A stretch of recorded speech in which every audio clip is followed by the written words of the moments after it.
دو لوگوں کا خاص طور پہ ذکر کر لینے دیجیے. پہلے ایک ضیاء محی الدین.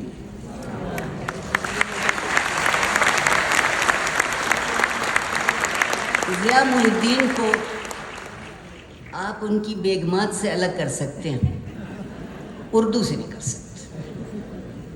اور جس قدر اس شخص نے اردو کی محبت, اردو کی عزت, اردو کی قدر و قیمت بڑھائی ہے, وہ کسی اور نے نہیں کیا.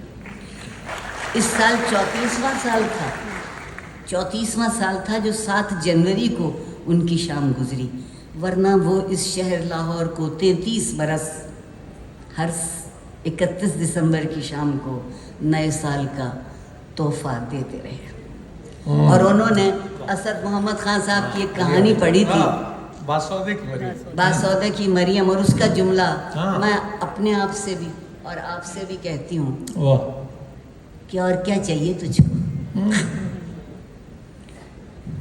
کمال کے لوگ, اور اس عمر میں بھی محنت. ہم سمجھتے ہیں بس وہ کھڑے ہوئے اور جس طرح عارفہ سیدہ بیٹھ کے بول کے چلی گئیں, وہ بھی چلنا ہی. محنت انتخاب کی, محنت اس بات کی کہ کس کس عہد کا انتخاب وہ شامل کر رہے ہیں.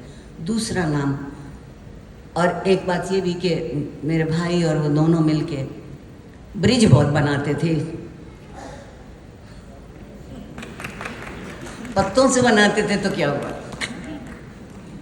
انگریزی میں کھیلتے تھے, مت گھبرائیے, اردو میں برج نہیں ہو سکتی. دوسرا شخص میری طالب علموں کے دنوں کا ساتھی امجد اسلام امجد, ایک انتہائی نفیس الطبع آدمی. میں ہمیشہ امجد سے کہتی تھی کہ تمہیں کمینہ ہونا نہیں آتا. کہتا میں کیا کرنا ہے, اسی میں بہت اچھی گزری. بڑے پیارے, اس سے مزہ بھی کمال ہے. اور اس سے مزاح اور زبان. آپ سب سے گزارش کر رہی ہوں اس سے پہلے کہ وہ بی بی مجھے اب کان پکڑ کے اٹھا دیں. نہیں, میں نے ان کو ایک اشارہ کر دیا, آپ فکر نہ کریں. کوئی نہ کوئی نظم ان کی غزل سے زیادہ کہہ رہی ہوں. نظم اٹھا کے دیکھیے گا اور پڑھیے گا. جو بات میں نے غالب کے لیے کہی, جو بات میں نے فیض کے لیے کہی, بڑی حد تک وہ بات میں امجد کے لیے کیا بات